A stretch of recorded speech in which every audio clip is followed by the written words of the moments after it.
we live a resilient life, and what pillars need to be in place to keep us on track when we're moving the right direction. So often, even on this show and in other venues, we talk about how to get back to where we need to be. Things have become difficult. The obstacles have jumped up in front of us. There's traumas and trials. We talk about all of this. How do we move forward in spite of those?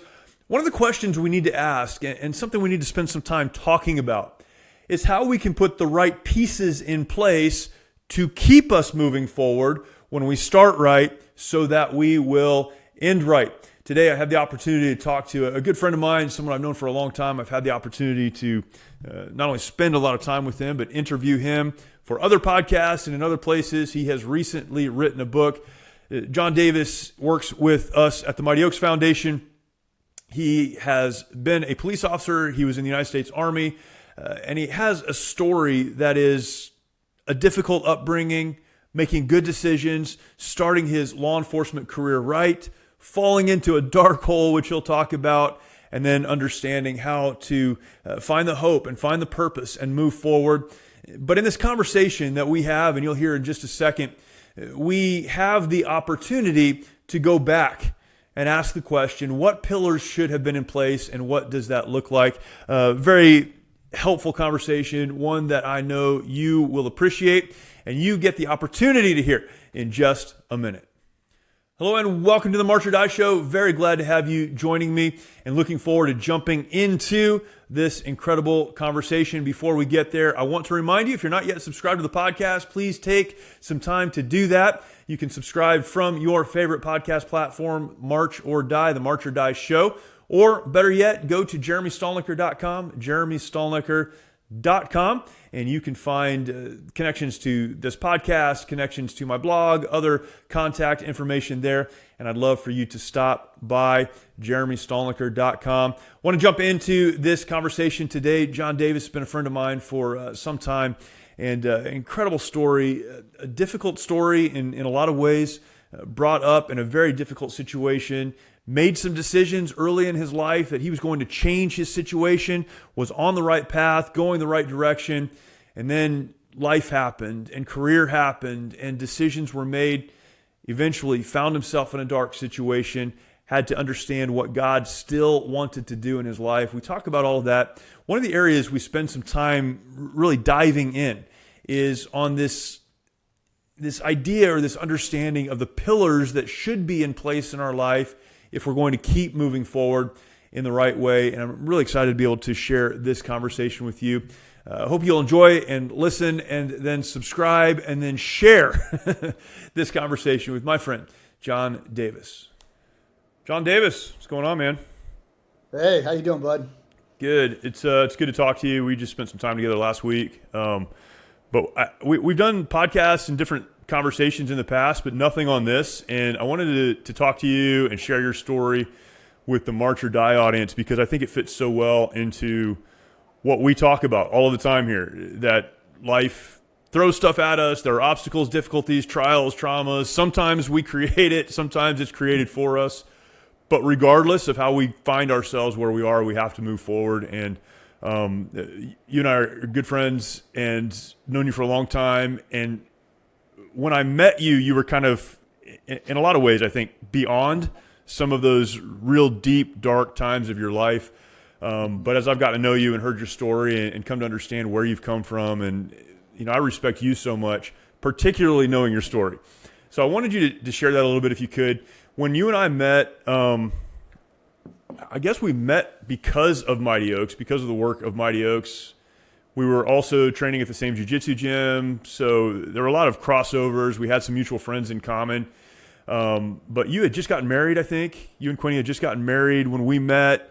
You came to one of our programs. You got really involved with what we're doing. As a retired police officer, you got very involved with our first responder program. So that's where you were when I met you. And I would say, and I don't put words in your mouth, right? But it seemed like things were pretty good for you. But you were coming out of a really difficult season.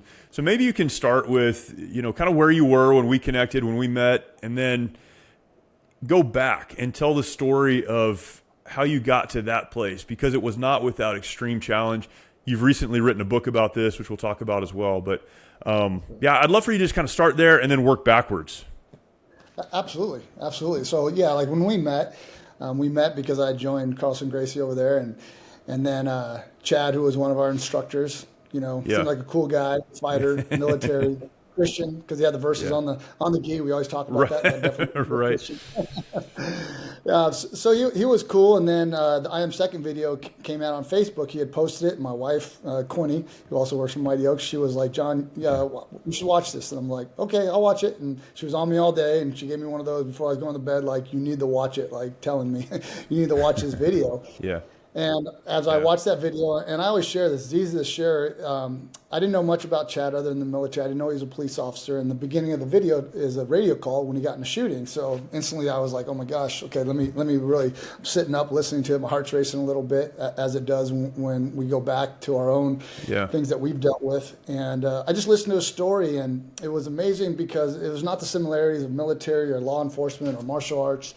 That wasn't really what did it for me. That was just some of the things that we had in common.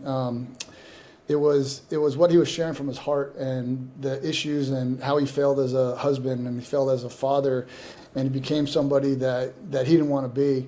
And that's what I connected with. And as you shared and we already stated, I was in a good place at that time. Man, I was happily married. I was walking with God. I mean, life was good. Actually, it was the best, and I was 40. How old was I? About 47 at the time, 46, 46. I think it was 46. And it was the best place I'd been in my life in all aspects. Family was good. But the aspect of the thought of somebody actually understanding what was going on inside me, I thought there was nobody out there. And I was okay with it. Like, it wasn't like holding me down, and I wasn't, again, we talked, I was in a good place. But I still felt like there was nobody that could ever understand me. And when I watched that video, I was just blown away because there's one person in this world that can understand me and the failures and the mistakes I made. And it's Chad Robichaux, who's my jiu-jitsu coach. And I was so excited, man. I was sitting there like tears in my eyes. Just, it was this weight that was lifted off of me that it was indescribable. So when I saw him at the gym and he's like standing there, and I just go up to him, I'm just babbling stuff, and he's just smiling at me. He's like, "Go to a program." I'm like, "You talking about a program?" I didn't really know about Mighty Oaks programs, PTSD. That was just, like I always say, it was some virus that post 9/11 combat guys got, not me. I don't know what that is. Right. But he's like, "Go to a program," and then I went to a program. And my wife encouraged me to go to the program, and when I got there, the thing that blew me away was it wasn't just Chad. It was every team leader that spoke transparently and from their heart. It's been every student that has spoke transparently, been honest about their life. And it's not the circumstances, whether it's combat or personal trauma or law enforcement. It is the thing that connects us all is what goes on inside us, and the struggles and the feelings and the emotions, and some of the coping mechanism, whether it's alcohol or porn or infidelity. Those are how we dealt with it, and it's not that exactly. Again, it just goes back to the heart, and I've been able to connect with so many, like, again, every single one of them in what's going on inside them, and that was every single time. It never gets old. It never gets healing for me. Even being at Mighty Oaks for 7 years, sharing my testimony a couple hundred times probably, writing the book. Every single time I hear it or every time I speak it, it helps me. It helps me go forward. It helps me strengthen myself, the man that I really want to be, which is a man of God, and the man God created me to be. It pushes me in that direction.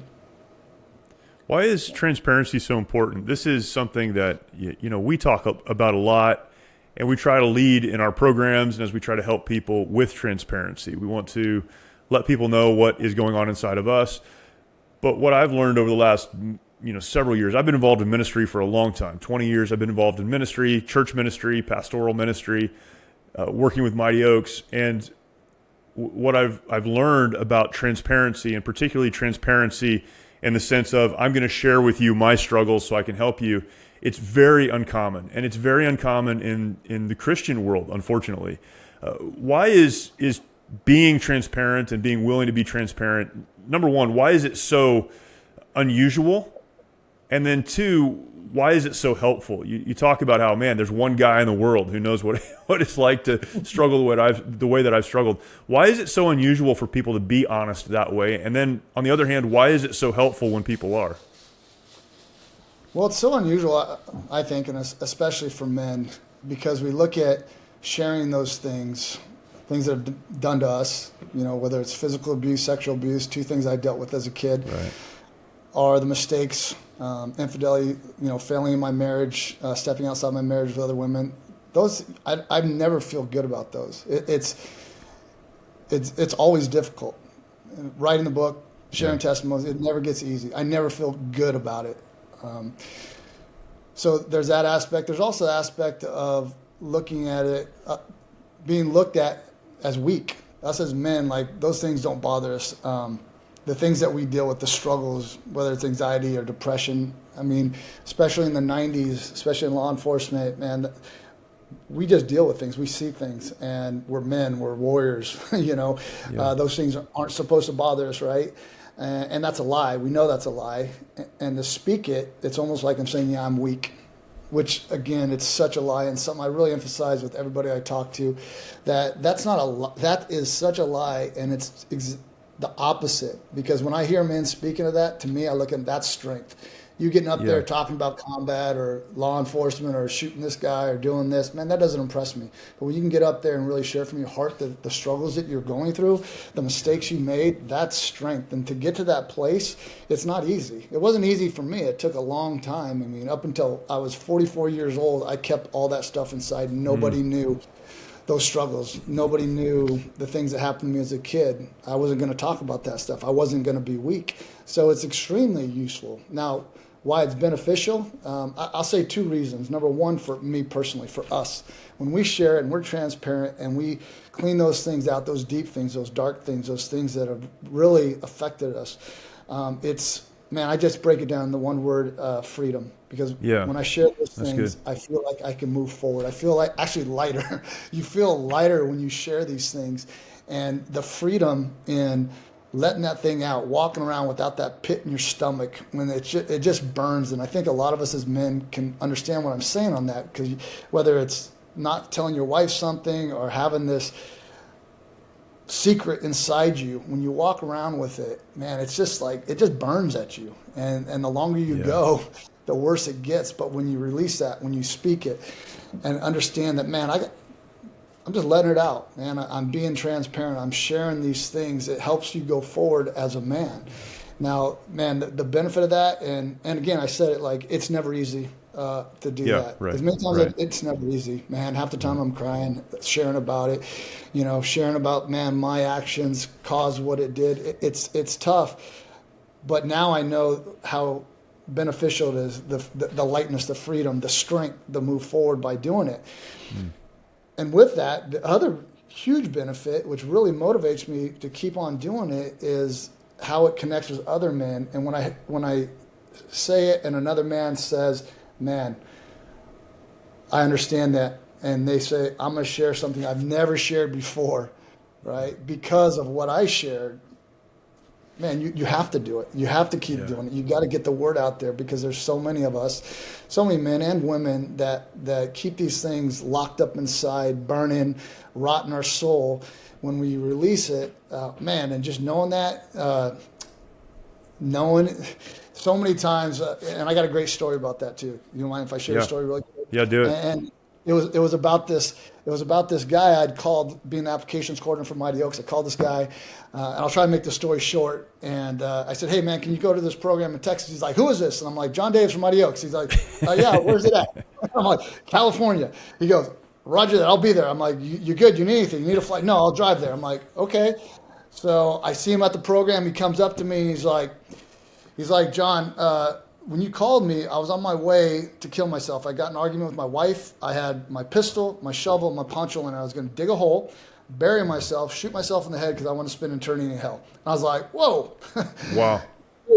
Crazy way to start. Well, it gets a little bit better. And then we go and share Crazy way to start. We were split up, so I didn't hear his testimony. We sat down to eat, and he puts his headphone in my ear, and he goes, I want you to listen to this. And I started listening to his testimony. Now that that program, you were there, Jeremy, because I shared about, it was the first time I shared about being molested, and it was that Oh female yeah. babysitter. I'd Yep. asked you, I said, hey, this kind of came up. Should I share it? And you're like, well, if God, is pressing on you to share it, share it. So I did. So this guy I'm talking about, when I'm listening to his testimony, he got molested by a female babysitter. And he said to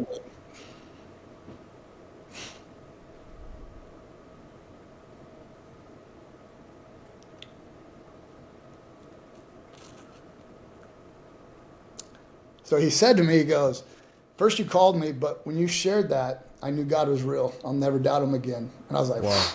man.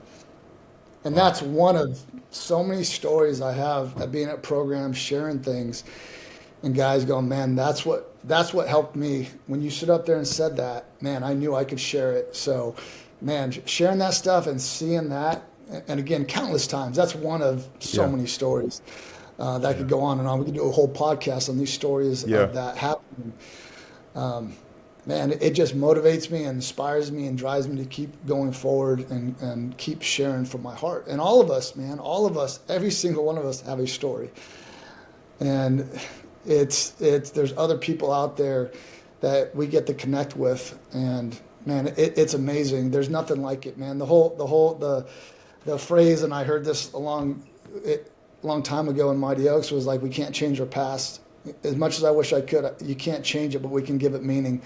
And giving it meaning, man, I mean, honestly, it's what I want to do the rest of my life. That's good.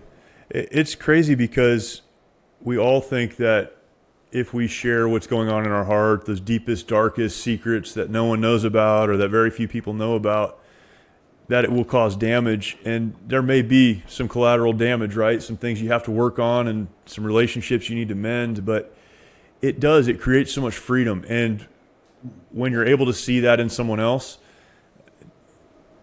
it's crazy because you see it in someone else and you think, well, maybe me too. And if you're in a safe place where you can share those stories, it's unbelievable how much freedom comes from just being honest with yourself and realizing, man, I'm not alone. This is not unique to me. I'm not the only one that's ever dealt with this. There are a lot of people who have dealt with this. And, if it's at a program, there's a lot of people sitting in this room who know exactly what this is like. But even just in life, I mean, I think there's such a lack of transparency in life. We're hiding so much and we're damaging our soul as we do it. And man, what an incredible story, just as an illustration of that. When you wrote your book, and I'd like for you to talk about the book, it really is that, right? It's you telling your story of the good, the bad, and the otherwise. And one of the reasons I like the book, but I like your story so much is to me, it's really a picture of redemption. When I think about redemption, I've talked about this before. When I think about like salvation, redemption, what is that? Well, that's, a person, me, being broken away from God without hope, and God redeems me. He makes me valuable because of him. I'm valuable because of him, not because of me. And your story is that. It's, good decisions, bad decisions, stuff that happened to you, things you did. And through it all, God was there and God redeemed your story and is now using it in countless lives. Can you talk about the book a little bit, the story that you tell in there? And you don't have to tell the whole story. Want people to buy the book, but tell the story, and then what that process. You told me about this, but what that process of writing kind of did to you. Man, when I started writing the book, I thought, first of all, I thought it was going to be easy because Yeah. I've shared my testimony. Right. Whoa, I was blown away as I just sat there, and you get so deep when you're writing it, man. It was first of all, it was extremely healing for me, which I didn't think I needed more. But it really was, because when I was going through this thing, especially in my childhood, really getting deep and dark, and not dark, but deep into those moments, which it was very dark.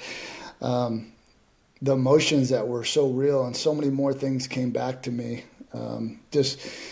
For example, like I go into the book, just, coming home from football practice and just hearing the violence in the house and my stomach turning in knots, and then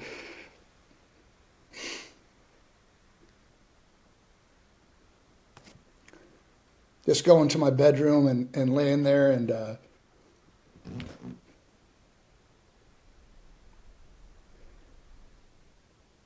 Just laying there and reaching out to God and just wishing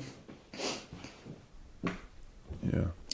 my life wasn't what it was, wishing for a happy family, praying. Again, I wasn't a Christian as a kid, but I always had a reverence for God. And I did pray a lot when I was a kid, especially in those moments when you're hearing violence in the other room. Yeah.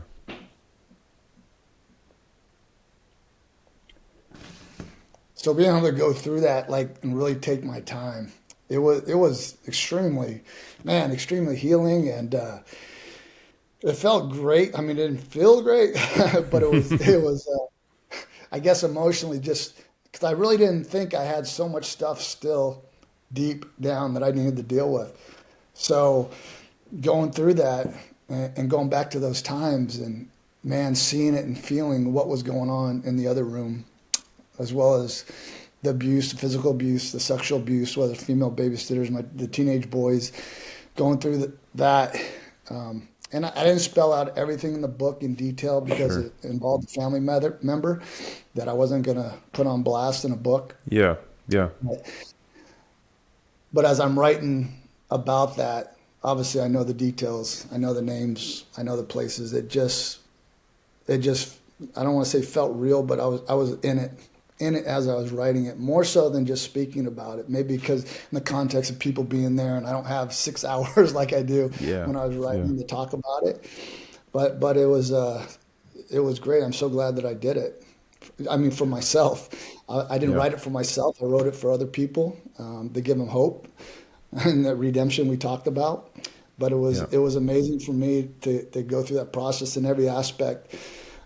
Even the military stuff, which, I was in multiple combat operations, but I always say it's much different. It was pre 9/11, like Panama and Desert Storm. Wasn't near what post 9/11 combat was, but going through the feelings and emotions, being over the environment, being there, not thinking I was ever going to see my son, who was born when I was in Desert Storm, just going through those emotions and feelings, those aspects of it, man, Yeah. it was really healing. Going through all my law enforcement career, how I started.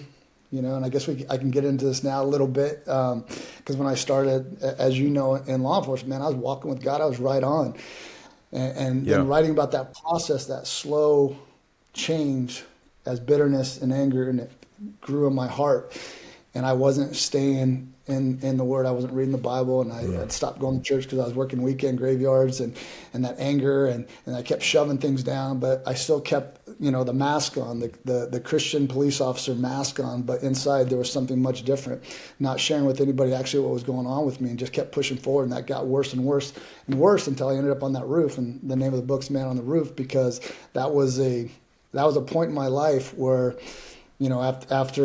after chasing this guy on top of a roof, and I had a massive anxiety, panic attack.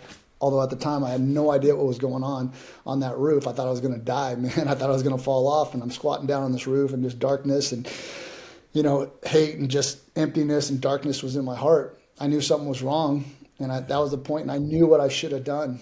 And we do that a lot in life. We're at these crossroads, forks in the road, and we know the right, but man, we take the easy way out. And the Yeah. easy way out was, for me and for a lot of us, is just push it down and move forward. Yeah. And after I did that, I went right into my second shooting. And after that second shooting is I just referred to as some dark years where I was running really hot and stepping outside relationship and multiple relationship with women, just going to work looking for someone to get my hands on. Because my drugs, I didn't drink, I didn't do drugs, but man, my drug was violence at work, which was pretty Yeah. easy to find working weekends in Whittier, and then women. And I had to get one of them. When I wasn't at work, it was, coaching my boys. I always did that. The one positive thing in my life, although I started feeling pretty detached even doing that, lifting weights, martial arts, because as I shared many times, when I found myself sitting there just thinking and feeling the pain and the hopelessness, it was a lot of times just holding my Glock thinking, man, this is a way out. But Yeah. I couldn't go out that way because I had two boys, and I wasn't going to go out like a coward. I was going to go out like a hero. So when I was at work, man, I was just trying trying to put myself in the worst situations possible, whether it's walking alleys in gang-infested areas or driving like a maniac to a call, trying to get every hot call, just hoping I would get in a shooting. And it's not because I wanted to kill somebody. I wanted to make this clear. It wasn't like I wanted to kill somebody, take someone's life, man, but I needed that drug. And only time I didn't feel is when I was in the fight. Yeah. That was it. And I was striving for it. Yeah. What do you wish you had not you can't go back and change anything, but let me ask you this way. What advice would you give to someone who is in a good place, but they're in maybe a law enforcement career, they're in that type of job? How do you stay in that place? And, I mean, you know my family and you know my kids. You've been real involved with my son particularly, who's a new police officer. And so this is something you've talked to him a lot about and we've talked a lot about. But it's one thing to start right. How do you stay right? Looking back, what would you say are like the pillars, the things that you should have done that would have kept you on the right path? Well, pillars, I would say exactly what we talk about in Mighty Oaks. Staying in the Word, right? Reading your Bible. And again, I was doing that a lot at the beginning. And then it waned. I'd open it up, read a verse, but not really diving into it. So being in the Word, I mean, that's our instruction manual. And I say this all the time, like when I've walked obedient to God, what He tells us in the Bible, our manual, my life has not always been good. I've always had peace. And that's one thing He guarantees. He doesn't guarantee happiness or everything will be great. But I've always had peace when I'm walking with God. In my worst times, renting a room from a guy when everything was lost, my kids weren't talking to me, going through my second divorce, just literally barely hanging on to a job, barely enough money to put gas in my car. But it was at that point when I made a huge change, right? And I really committed my life to God. I really took accountability. Man, it was one of the places I had the most peace, and that was when I was 44. So being in that Word, being obedient to what God says. The other pillar we talk about is being in prayer, not just the generic prayers before we eat, but really I point out your heart to God, what you want. Being in church, and I was in church when I early on as a police officer, but I wasn't in church. Like I was showing up, right? And I didn't want to be there because it was like conviction. But being in fellowship, being around other brothers, and then the one area I always talk about, the other pillar, the fourth pillar is the area that I never had was brotherhood, a cornerman we talk about at Mighty Oaks, and that person that I could reach out to with those deepest, darkest things when things happen. Yeah. In my best times, that wasn't something I never shared anything with anybody. And if I would have had that component, I think early on in my law enforcement career, when I was doing the other three things, when I was in church, when I was reading the Bible, when I was in prayer, if I would have had somebody, so when that bitterness was creeping in early on, like a place Ethan's in right now as he's starting his law enforcement career, man, that would be vital for him to have multiple guys that when you see things, when I saw that first dead kid that I'll never get on my brain, when I saw that little girl that was molested and it just tore me up, women raped, just all these different things you see, the 15-year-old boy that got his brains blown out on the wall. And I mean, and that's any police officer that we go through that on a routine basis. Yep. But if I would have had that person that I could have reached out to and said, man, that's hard, man. I'm hurting a little bit. I'm struggling a little bit with this. My wife and my wife got in a fight, and I'm so angry with her. Just sharing, being transparent, as you said.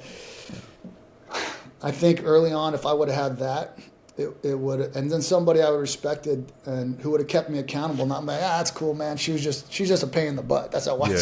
Someone said, hey, right, man, you need an example. You need to love her like Christ loved the church. Like really pushed me and held me accountable and told me those things. And somebody I respected, man. I think that would have been out of the four things we just talked about. That probably would have been the key thing for me because that was a key thing I wasn't doing ever.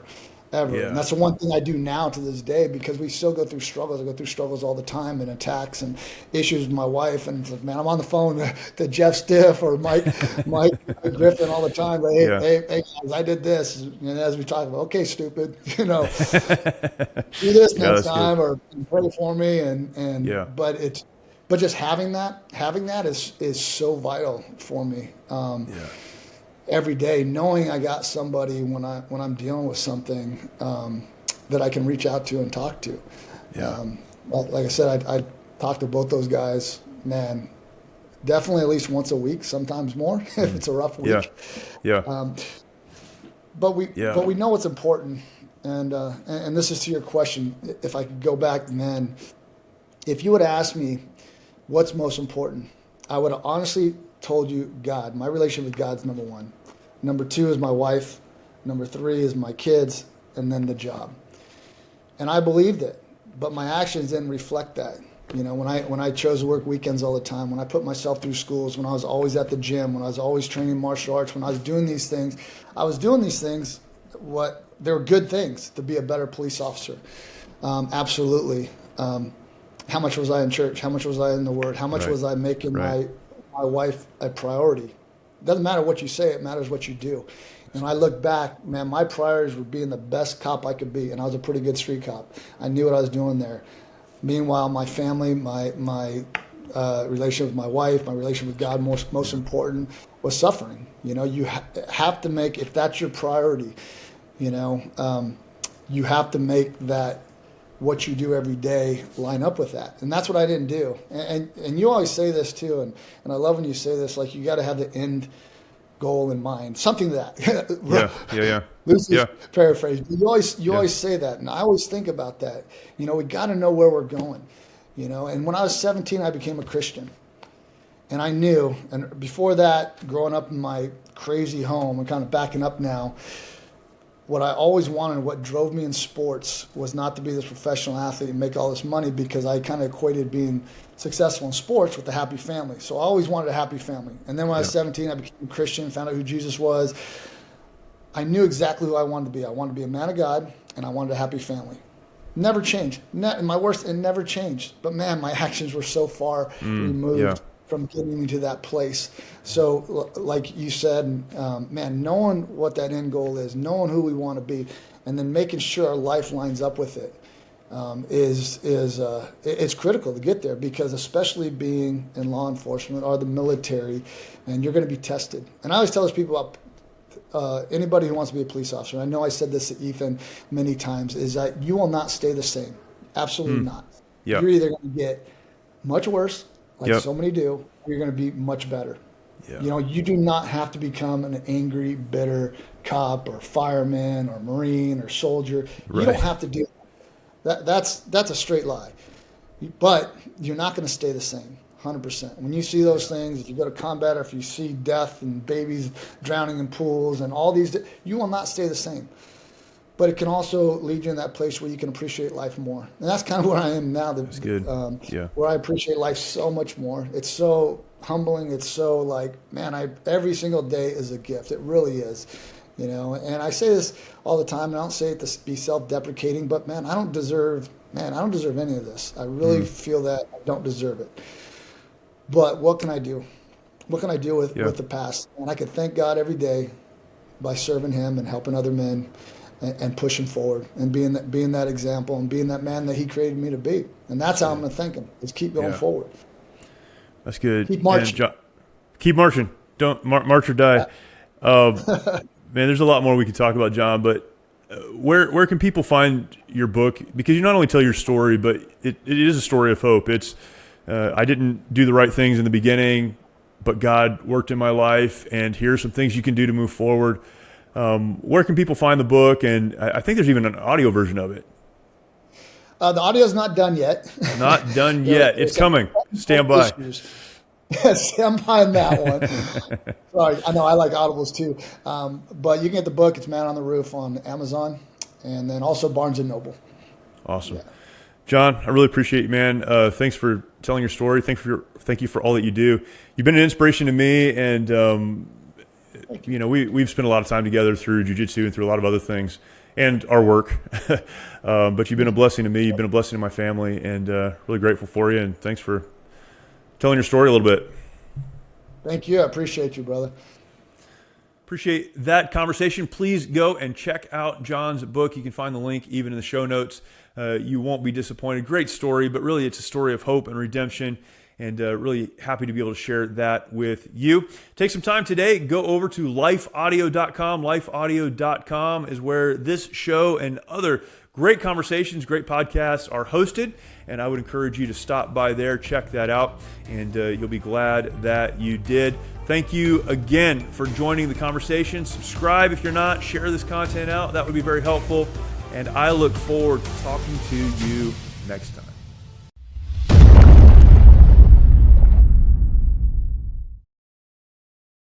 Many of our veterans feel they need to fight their battles alone. This self-isolation has led to the staggering statistic of more than 20 veterans taking their lives every day. The mission of Mighty Oaks is to eradicate the veteran suicide epidemic and help our warriors change their legacies. We've been able to help over 4,000 veterans and first responders by equipping them with the tools they need to live the lives they were created to live. Our faith-based, peer-to-peer approach has one of the highest success rates of any program available today, offering hope and understanding to those who need it most. By aligning their lives to biblical principles, these men and women are able to lead their families, their communities, and our nation. It's your generosity that can make a difference in the lives of the men and women who have fought for our country and our freedoms. Now that they're home, don't let them fight alone. Learn more at mightyoaksprograms.org.